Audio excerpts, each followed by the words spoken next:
Have you ever, like, made a decision that was just so objectively, spectacularly bad that your soul just kind of left your body and watched you do it from the ceiling? Oh, literally every single Sunday? Right. Because that is exactly the Sunday night emotional spiral we are riding right now. It is giving existential dread. It is giving wine soft, but deeply, deeply chaotic underneath. I feel like we are actively living in an episode of HBO's most traumatizing television right now. Completely. It is the absolute peak of the Sunday scaries. We're just teetering on the edge of the abyss, wrapped in a barefoot dreams blanket, just waiting for the consequences of our own actions to come knocking. Exactly. So Snark Squad babes, welcome back. If you are returning babes, we love you so much. You know this is your safe space. It is time to relax, unpack your baggage, and let us carry it for a while. And if you are new here, babes, welcome to the mess. We are your people. Go ahead and hit subscribe because you are not going to want to miss the absolute chaos we unpack on a weekly basis. Okay, so before we get into the absolute emotional terrorism that was our television screens this week, I need the Snark Squad to know that we have our peach bellinis on deck. The leanies are flowing. The leanies are flowing, and babes, these are so dangerously good. They are lethal Right. because it is essentially just a sugar-coated delivery system for poor choices. It really is. Like, the ratio of Prosecco to peach puree in these specific glasses right now is bordering on criminal. I know. It is the greatest drink ever created, period. I am fully obsessed. It is basically the delusion of a Sunday brunch, but we've dragged it kicking and screaming into Sunday night. Right, because it goes down like juice, and then you stand up and realize you don't have knees anymore. Literally no knees. I will say, logistically, the leanie is a very deceptive beverage. It tricks your brain into thinking you are just having a lovely, fruity little snack. A little health moment. Exactly. Meanwhile, it is quietly dismantling your frontal lobe, but I support it, especially given the absolute gauntlet of a week we have coming up. Ugh, do not even remind me. Snark Squad, we have so much to do this week. Being a dentist by day and a reality TV emotional support podcaster by night is taking its toll. It's exhausting. It is. So let's just do our rose and thorn for the week before we completely dissociate into pop culture. Okay, I'll start. My rose for the upcoming week is that our clinic manager actually blocked out a massive 2-hour window for an inventory meeting on Wednesday. Wait, really? 2 hours? Yes, which is basically code for we're going to sit in the break room, eat catered Panera, and not look into a single human mouth for 120 minutes. Oh my God, that is a gorgeous rose. A 2-hour gap in this economy. I am going to savor every second of it. What about your rose? Okay, my rose is that I finally get to wear my new lavender fig scrubs. And I know for a fact I'm going to look incredibly snatched while aggressively flossing people. Oh, absolutely. It's all about the aesthetic. It's the little things, Yeah. you know. And my thorn. My thorn is the back to reality energy. We have 3 back-to-back root canals scheduled for Tuesday. Oh, I'm so sorry. I know. I am going to be staring into the dark, cavernous depths of difficult patients' molars while my lower back slowly just disintegrates. The exhaustion is already hitting me, and it's only Sunday. No, I feel that. My thorn is similar. We have a patient coming in who refuses to use the suction properly. Oh, not the suction fighter. You know the one. Every time I try to get in there, it's a battle of wills. Her tongue is just fighting the little vacuum. It is giving hostile work environment. It really is. Okay, babes, speaking of hostile environments and unhinged energy, we need to talk about something from our trip to Salem this week. Oh my God, yes! The aura photos. Because we got our auras read, we sat in a little tent, we put our hands on the metal biofeedback sensors, and we took the aura photos. And I am still recovering. Literally still recovering from this experience. We walk into the shop and it smells intensely of patchouli and ancient dust. So dusty. And the woman behind the counter looks like she has lived 3 separate lifetimes and knows exactly how I'm going to die. She looked directly into my soul. So we sit down, the camera flashes, and they print out these Polaroids that are supposedly the electromagnetic field of our current emotional state. Basically. And Snark Squad, my aura was bright, screaming chaotic red with these splashes of magenta. It was so aggressive. It was. The woman looked at me and said, "You lead with pure, unfiltered emotion. You are a storm. You act before you think, and you feel everything at a volume of 10. Which is terrifyingly accurate. Honestly, I felt so incredibly seen. It was so accurate. I wanted to cry right there in the shop. And meanwhile, I sit down, the camera flashes, and my photo prints out. And it is the most sterile, icy blue you have ever seen in your life, Just like a refrigerator. fading into this clinical, skeptical green. And the reader literally paused, looked at the photo, looked at me and said, "You don't believe a single word I'm saying right now, do you?" I was crying laughing. She clocked you immediately. He really did. She said my aura meant I was entirely analytical, detached, and processed the world through sarcasm and logic as a defense mechanism. Which is you to a T. Which, okay, fine. But logistically, those biofeedback machines are just measuring the sweat and temperature of your hands. My hands were cold because the shop was heavily air-conditioned, hence the blue. Your hands were sweating because you were actively spiraling about the smell of patchouli, hence the red. Stop trying to use science to ruin my spiritual awakening.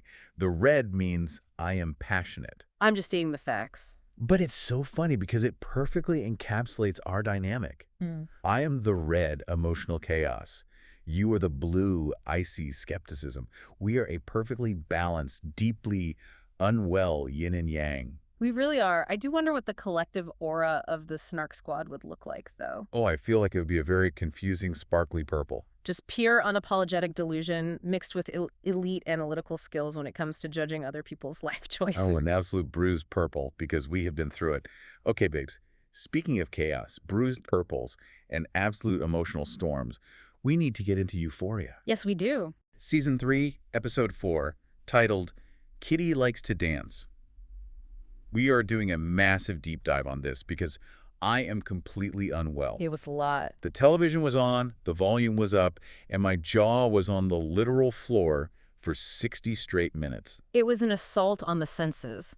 And we need to dissect the actual mechanics of what happened here, because we aren't just looking at teenagers making bad choices in hallways anymore. No, the stakes are so high now. We are watching a masterclass in the absolute terrifying lengths people will go to when pushed into a corner. We are talking about the heavy, irreversible price of survival in the adult world. Yes, exactly. The mission for this deep dive is to unpack exactly why these characters are ruining their lives permanently. So let's start with Rue. Let's do it. Because the episode picks up the exact millisecond where last week left off. Rue has been pulled over by the DEA after leaving Mexico. With a trunk full of drugs. Exactly. The flashing red and blue lights are baiting the screen. And as she sits in the back of the cop car, we get this deeply haunting voiceover. She says, wait, I wrote it down. She says, "We may all disagree about what truth is. Some say it's just the facts. Others say it's what's right. Some even claim there's no real truth at all, just opinions." Right. While we may disagree about what the truth is, we all know when we're telling a lie. That monologue is so crucial because it perfectly frames the psychological trap Rue is stepping into right at that moment. Completely. In the interrogation room with Agents Jimenez and Bowman, she tries to lie. She tries to play dumb about her trip to Mexico. She even refers to the terrifying cartel boss, Lori, as, quote, the monotone lady. Which is hilarious, but also so desperate. Right, and the DEA agents just let her talk. They use this incredible tactic. It's very much a controlled psychological demolition. They say, if someone asked us if we had a photo of us on the moon, we would say no. So why aren't you saying no? I physically cringed. It was brutal. They let her dig a 10-foot hole, hand her a shovel, and ask her if she wants to kink digging. Oh. And then they drop the anvil on her. Yep, the federal anvil. They tell her she is facing a minimum of 20 years in federal prison, without parole, plus an additional 20 years for every single death connected to the drugs she is moving. 20 years for a kid. Rue instantly breaks down, and her narration just dryly states, "And that is how I became a snitch." Let's talk about the mechanics of this DEA deal, though, because this is where the real-world implications clash with TV drama in such a dark way. Oh, the logic is insane. The DEA forces her to become an informant. They put a bug on her phone that activates when she calls a contact named Mom. Right. But the most unhinged part of this operation is that the feds swap the actual drugs in her fanny pack for sugar pills and laxatives and then send her back into the wild. Which is literal insanity. The feds look at this young, struggling girl and say, okay, we swapped the cartel's product with fake pills. Go hang out with the heavily armed murderers and act normal. Good luck, bestie. It's what I call the controlled burn tactic in law enforcement strategy, at least in this cinematic universe. Yes. The DEA does not care about Rue's safety. She is entirely disposable to them. They just want the cartel. If Rue burns up in the fire they are setting, they consider it an acceptable casualty. They are literally using her as kindling. And Rue realizes this immediately. The emotional shift in her character is staggering here. For years, we watched Rue be a self-destructive teenager. She hurt her mom, her sister Gia, Jules. But it was all collateral damage from her own internal pain. Exactly. It was contained within her circle. Now, she is an active participant in a violent systemic machine. Mm. And the show does not let us look away from what that machine actually does to people. No, it forces our faces right into it. Which brings us to the CCTV scene in Big Eddie's office. Oh my God, I couldn't breathe during this. Rue is looking at the security monitors for the Silver Slipper Club, and she sees the new girl, Kitty, who was brought in from Kansas to replace Tish and Angel, both of whom have already been chewed up and destroyed by the system. That scene, I was sick to my stomach. Rue watches Kitty on the monitor being corralled into a back room by a group of frat boys in backwards caps. It's so visceral. And what happens on that screen is horrific. Mm. It is heavily coerced, practically non-consensual exploitation while these guys are just high-fiving each other. It is dark and utterly heartbreaking. And Rue is watching it, realizing, my drug running is funding this. I am keeping the lights on in this room. It is a massive ethical pivot for the audience. We spent years begging for Rue to get clean. Literally years. Now she is clean, but her hands are covered in blood. She is feeding the very monster that almost killed her, and you can see the toll it's taking on her during that insanely tense poker game with Alamo and Big Eddie. I was sweating through my shirt during the poker game. Right. Rue is sitting there wearing a literal wire, sweating profusely, trying to casually suggest they use her Mexico Connect instead of Lori. Alamo zeroes in on her instantly. He's a shark. He tells her she has a look in her eye, quote, like a motherfucking rat. I thought my heart was going to stop. Alamo misinterprets her panic as her just being back on hard drugs, but the tension highlights the absolute absurdity of Rue's situation. She's playing a high-stakes game of hot potato with a live grenade. Yes. The fake drugs are sitting right there in the club's safe. What happens when the cartel buyers open that safe, ingest a sugar pill, and realize they've been scammed? Rue is going to be the first one with a bullet in her head. Exactly. And here's where it gets really interesting. Is Rue actually finding her moral compass here, or is she just terrified of prison? Because her tiny sliver of a returning conscience almost gets her killed. Oh, go into the bathroom. Yes. She goes to the bathroom and finds Kitty, swilling mouthwash, begging for ketamine just to numb herself from what the frat boys did. And Rue, having a genuine moment of human empathy, asks Kitty if she's okay, if anyone is forcing her to do this. Which is the cardinal sin of the underworld, caring. Caring is a death sentence. Because Magic, who is currently sporting a massive neck brace and feeling incredibly insecure about her standing in the gang, is sitting in the stall and overhears Rue acting like a social worker. Magic is such an agent of chaos. She really is. She immediately runs to Big Eddie to snitch on the snitch. She tells him, I don't trust this bitch. Yeah. And right then, the universe gives Rue a warning. The DEA calls, her phone flashes Mom, and she knows her cover is completely blown. She has to think so fast. She walks out, and Magic is screaming at her, and Rue does the most toxic full-circle thing ever.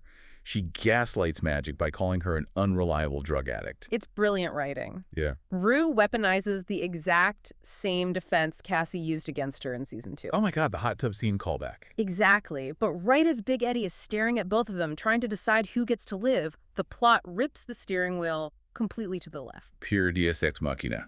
Armed robbers storm the Silver Slipper, and they are wearing these terrifying, ghoulish Obama masks. Which is such a surreal, specifically American visual choice. It's Laurie's crew, Wayne and Harley. They burst in, put guns to Rue and Magic's heads, and tell Big Eddie to open the safe. And Big Eddie, being the stereotypical macho gangster, basically says, shoot the girls, I don't care, I'm not opening the safe. Toxic masculinity at its finest. So they shoot Big Eddie right in the stomach, blood splatters all over Rue's face. It is absolute pandemonium. And then they threaten to shoot him in the genitals next, so he finally caves. Oh, of course he does. Wayne and Harley grab the contents of the safe, giggle like maniacs, and run away.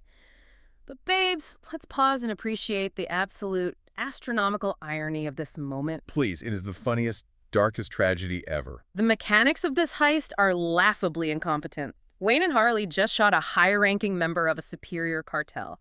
They have initiated a full-scale, bloody gang war, and they did it to steal sugar pills and laxatives. I cannot cope with the sheer stupidity of it. It's amazing. I need to know your analytical take on this, though. Do you think Laurie actually ordered this hit? Absolutely not. Logistically, it doesn't align with Laurie's established operational model. Laurie is a sociopath, but she is a methodical, calculating, Excel spreadsheet-loving sociopath. Right, she's practically corporate.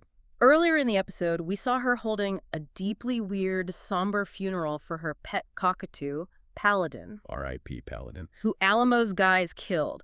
Wayne and Harley were hyping each other up, saying death wasn't a painful enough punishment. So to go from, we need a punishment worse than death, to a sloppy, panicked, safe robbery. That screams rogue operation. Totally. Wayne, Harley, and Faye definitely went rogue. They probably thought they were going to be heroes. Like, we'll get the drugs, we'll get the money, we'll avenge the bird. And instead, they stole fake drugs and signed their own death warrants. But for Rue, this robbery is the greatest blessing she has ever received. It completely distracts Alamo's gang from Magic's accusations. It's like a fire alarm going off right before you have to give a presentation you haven't prepared for, except with bullets. That is the perfect analogy. And Rue actually uses this chaos brilliantly. She stays and puts pressure on Eddie's gunshot wound, which makes her look incredibly loyal. She's saving his life while wearing a wire for the feds. Right. But while she's doing that, Bishop checks the CCTV to see the getaway car. They can't see the license plate. They can't see the robbers' faces. But they get a clear HD shot of the getaway driver's lower face.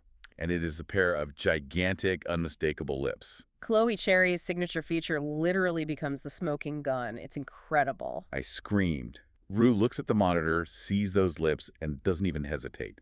She completely throws Faye under the bus to save her own skin. Zero hesitation. She tells him Faye works for Lori. The war is officially on. Rue survives, but she is now trapped under two mountains of rubble, the cartel war and the DEA. It's the ultimate theme of the episode. Survival requires compromise. Rue is trapped in a physical underworld of violence. But now, we need to pivot and talk about a character who voluntarily dove headfirst into a different kind of underworld. A digital one. Yes. Let's talk about Cassie Howard. Oh my God, Cassie. The digital creator economy pivot. The absolute downfall of the suburban tradwife fantasy. Snark Squad. Grab your leanies, because this is where the episode went from dark to absolutely culturally devastating. It really did. We open on Nate Jacobs. He's back in his heavily mortgaged, empty mansion. Remember, last week he got the life beaten out of him by a loan shark named Naz, and his toe was severed. With the toe. Now he's sitting on a shag carpet, his face stitched together, and he shows Cassie his surgically reattached toe. I cannot emphasize enough how pathetic Nate is in this scene. Really? He holds up this bruised, mangled foot and tells Cassie, the toe is a metaphor. I thought that I'd lost it forever, but they were able to put it back on. He is literally begging her to believe that their broken, toxic relationship and their whole American dream can be sewn back together just like his foot. But Cassie finally sees the ledger. She looks at him, she looks at the toe, and she tells him the unvarnished truth. She says, the toe is never going to be the same. It is a brutal rejection of the sunken cost fallacy. Nate breaks down and admits he is $1 million in debt to a violent loan shark. And Cassie, in the coldest, most iconic delivery of her life, just says the fairy tale's over. Chills. She packs her matching pink luggage, pawns the massive wedding ring that she thought was her golden ticket, and rents an apartment. And where does she move? Directly across the pool from her sister, Lexi. The visual poetry of that framing is excellent. It's so good. In seance 1 and 2, Lexi would look across the room and watch Cassie meticulously groom herself for male validation. Now, Lexi looks across the apartment complex pool and watches Cassie taking nude selfies in the window. Right. The physical distance between them is small, but the ideological distance is an absolute chasm. Cassie has realized that the traditional path marrying the high school quarterback, being a trad wife, was a complete scam. So she decides to capitalize on the only asset she believes holds any equity, her body. And this is where the internet completely imploded, because she teams up with Maddie Perez. Maddie and Cassie are back together, riding down Hollywood Boulevard in a convertible like a twisted modern-day Thelma and Louise. There was a moment. But Maddie isn't just being a supportive best friend. Maddie has stepped into the role of a ruthless talent manager. She is in full Kris Jenner mode. Full Kris Jenner. She dresses Cassie in a skin-tight cheetah print jumpsuit, literally branding her as a predator, or perhaps prey, depending on how you look at it. They flee prey. And drives her to a massive party hosted by a 20 million follower influencer named Brandon Fontaine. And Maddie's pep talk in the car is a masterclass in the economics of the attention economy. Oh, she had a whole thesis. She tells Cassie that the other girls are stray dogs, that Brandon only cares about sex, and that Cassie needs to, quote, tempt him but not give it to him.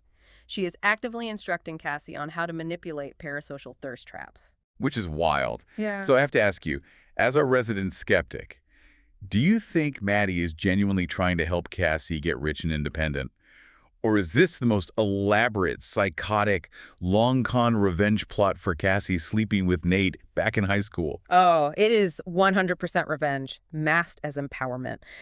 Maddie knows the psychological toll this takes. She is willingly pushing Cassie into a shark tank because she knows Cassie's desperate need for validation will cause her to drown in it. Oh, Maddie is orchestrating the public commodification and degradation of Cassie's soul and getting a 20% cut while doing it. it's so dark. Because Cassie fully commits. They get to the party, and Cassie starts acting like an absolute wild animal. She's dancing on tables, making out with Caitlin, who Maddie used to manage on OnlyFans, by the way. Right, the drama of that alone. She does it just to outcompete Caitlin for Brandon's attention. And the show creates this deeply uncomfortable juxtaposition. It cuts back and forth between Cassie performing at this glossy Hollywood party and Kitty being abused by the frat boys at the strip club. That juxtaposition is the thesis of the entire season, honestly.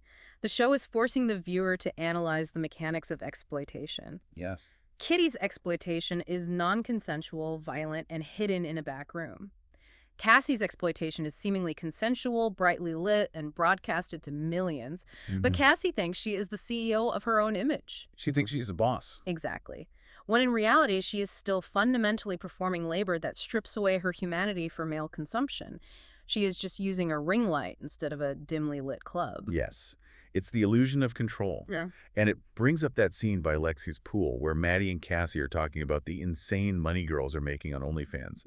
Maddie literally brings up the real-world example of Bon Bobby making $53 million in her first year. Which is an insane statistic. Right. And Lexi, who was essentially standing in for the audience, just snaps. Rue wanders over to ask for drugs, and Lexi loses her mind. She looks at Maddie and Cassie and says, "Do you guys hear yourselves right now? You're looking for drugs, you're selling your body on your porn site, and you're like some internet pimp." Lexi did not hold back. She said it's sad and it's pathetic and it's really disturbing, honestly. Lexi's the only one living in reality.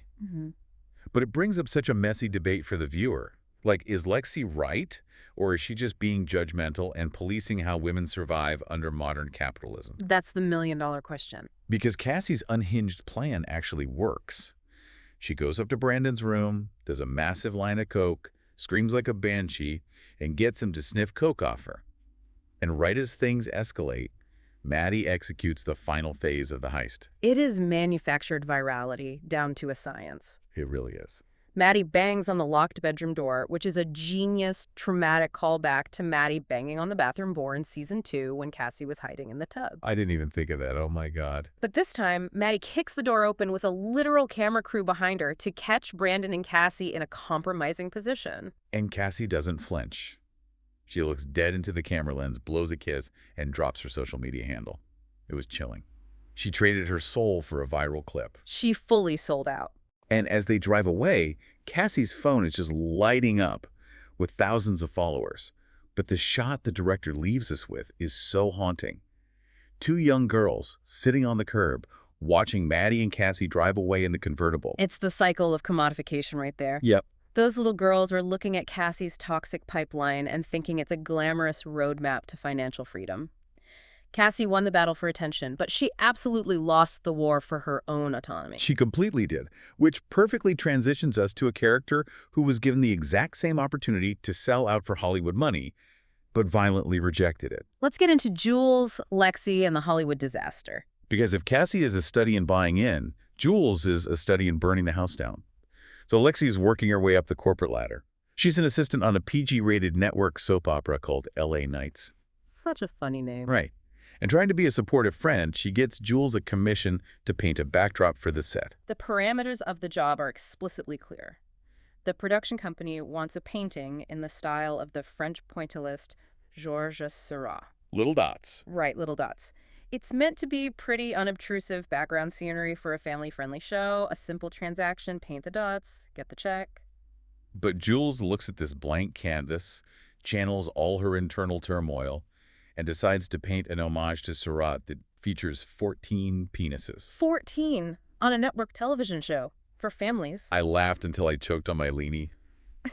It is the most objectively hilarious corporate self-sabotage I have ever seen.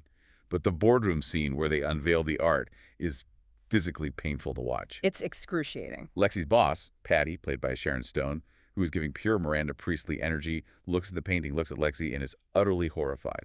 And Lexi, desperate to save her job, weakly stammers while she's trans. That line is so loaded. It is. Lexi uses Jules' marginalized identity as a human shield to explain away a breach of contract.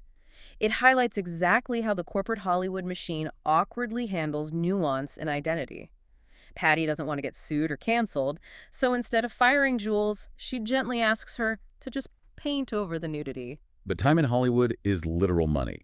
Jules can't fix it in time for the shoot, the production gets delayed, and Patty pulls Lexi aside and gives her a verbal beatdown that I felt in my actual bones. Oh, the net negative speech. She tells Lexi that this delay cost the production an hour and a half of shooting time, which ripples out to union overtime, location fees, and equipment rentals, totaling a loss of $191,000. Just casually. She looks Lexi dead in the eye and says, "Don't be a net negative." To be called a net negative in a corporate environment is the ultimate execution. You are no longer an asset, you are a liability. A walking liability. Let's break down the conflict here, though. We have the tension between authentic artistic expression and corporate commerce. Jules is rebelling. She used to be involved in degrading sugar baby dynamics, and now she's being told to paint sterile commercial art. Drawing the penises is her raw, unfiltered way of saying, I will not be put in your box. And as an emotional creature, my aura being read, I totally understand the desire to scream your truth. But logistically, this was so incredibly selfish. Right. It's like Lexi invited Jules to a black-tie corporate dinner, vouched for her, and Jules decided to start a food fight with the mashed potatoes just to prove she isn't a corporate drone. Yes, it's punk rock, but you just ruined the career of the person who invited you in. Exactly. I am entirely team Lexi on this. Lexi isn't selling fake drugs. She isn't commodifying her trauma on OnlyFans. She is doing the unglamorous, grueling work of building a legitimate career from the bottom up. She stuck her neck out, and Jules has chopped it off. She really did. And how does Jules respond when asked to compromise? She takes the painting home, cries, dumps a bucket of red paint over it, and draws a giant yellow penis right in the center. She destroys her own work rather than edit it. The meta commentary here is screaming at us. Sam Levinson, the creator of the show, is essentially putting his own artistic stubbornness on trial. Oh, completely. Euphoria Season 1 caused massive media panic over the amount of on-screen nudity. And Levinson's real-world projects, like The Idol, have been notoriously plagued by production delays, reshoots, and massive budget overruns. He is literally writing his own critics' arguments into Lexi's boss's mouth. That's a fascinating self-critique. The lesson here is that the adult world runs on contracts, budgets, and compromises. If you break the rules, there is a literal dollar amount attached to your failure. Absolutely. But while Lexi is learning about corporate consequences, there is one character who is learning about bureaucratic consequences in the most humiliating way possible. Yes. We have to talk about the humbling of Nate Jacobs. Snark Squad. The catharsis I felt watching this segment should be studied by psychologists. It really should. Let's track the evolution of Nate. In high school, seasons 1 and 2, Nate Jacobs was a sociopathic deity. An absolute terror. He was an apex predator. If someone crossed him, he blackmailed them, beat them up, or ruined their family. His power was physical, intimidating, and absolute. He ruined lives and slept like a baby. But now, Nate is out of the high school terrarium and in the real world. And babes, the real world does not care how much you can bench press. It really doesn't. Nate is trying to launch a real estate development called Sunset Settlers. He needs approval from the local municipal planning and zoning commission, but his project is dead in the water. Why? Because the land he wants to build on is home to an endangered species of plant. White fritillary flowers. White fritillary flowers. It is the ultimate karmic punchline. The terrifying, towering, alpha male Nate Jacobs is being entirely thwarted by a patch of innocent, delicate white flowers. It's almost poetic. It is. So Nate goes to the zoning board to beg. And remember, his face is still entirely bruised, stitched, and swollen from getting beaten up by the loan shark. He looks awful. He stands at this cheap wooden podium in a boring, fluorescent-lit municipal building. He tries to argue that he can build around the flowers.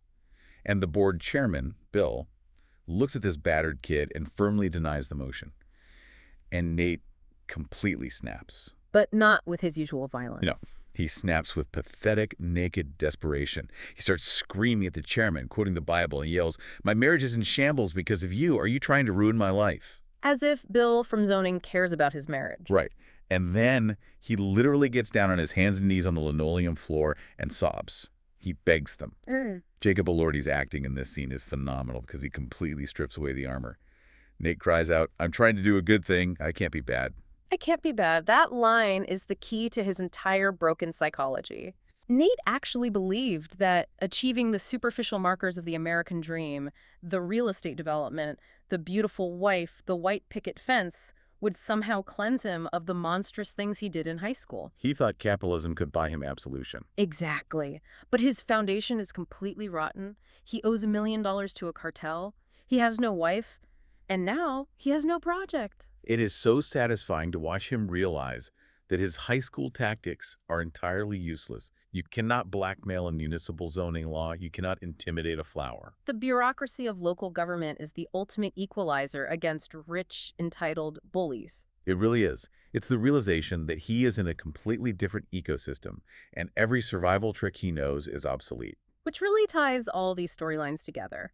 The overarching theme of this episode is the brutal transition from the controlled chaos of high school to the ruthless, permanent consequences of adulthood. Exactly. Okay, babes, before we wrap up, we have to run through our Snark side segments for this deep dive. Starting with, this needed a therapy session. Pick a moment or character that desperately needed therapy, and tell me why.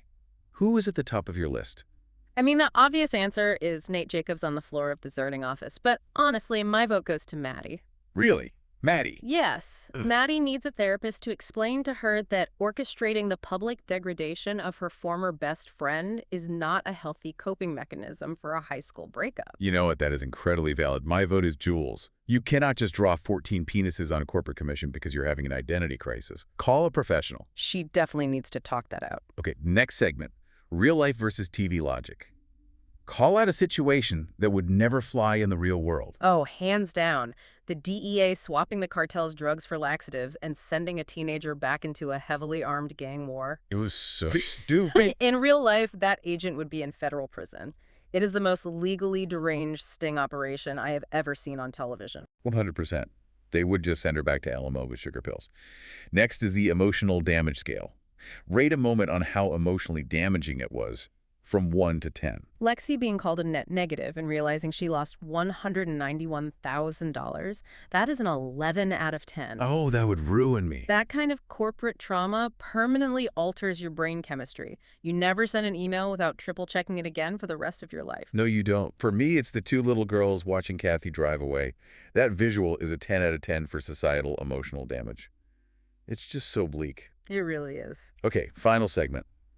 If this was our high school, insert yourself into this universe. How would you act, survive, or spiral? If I went to school with these people, I would have legally emancipated myself, moved to a different state, and never spoken to another human being under the age of 25. You would be out of there. Gone. I would have just sat in the parking lot with my peach Bellini, minding my own business, watching the police cars roll in every other Tuesday. I would be a strictly observational participant. Which is exactly what we are now, to be fair. Truly. We are just sitting here judging. Snark Squad, what an absolute marathon of an episode. Every character is forced to reckon with the harsh realities of the adult world. Rue is trapped by the feds. Cassie is trapped by the digital economy. Jules refuses to be trapped by Hollywood but isolates herself. And Nate is crushed by the consequences of his own arrogance. And a patch of flowers. And a patch of flowers. Yeah. It leaves you wondering, as we watch these characters trade high school for the real world, Right. is the ultimate tragedy of Euphoria, that these kids never really had a chance to grow up, or that they're finally getting exactly what they asked for. Oof. That is heavy. That's a thought to take into the week. It really is. Babes, we have to wrap up so we can mentally prepare for our week of root canals, suction fighters, and inventory meetings. But we're still holding on to these weekend vibes as long as possible. Thank you so much to the Snark Squad for being here, for supporting us, and for sending all your love. We love you guys. Make sure you like, subscribe, comment what your aura color would be, and share this deep dive with a messy friend who needs to hear it. Have a great week, everyone. Try not to be a net negative. Stay emotional, stay messy, and we'll see you on the Snark side.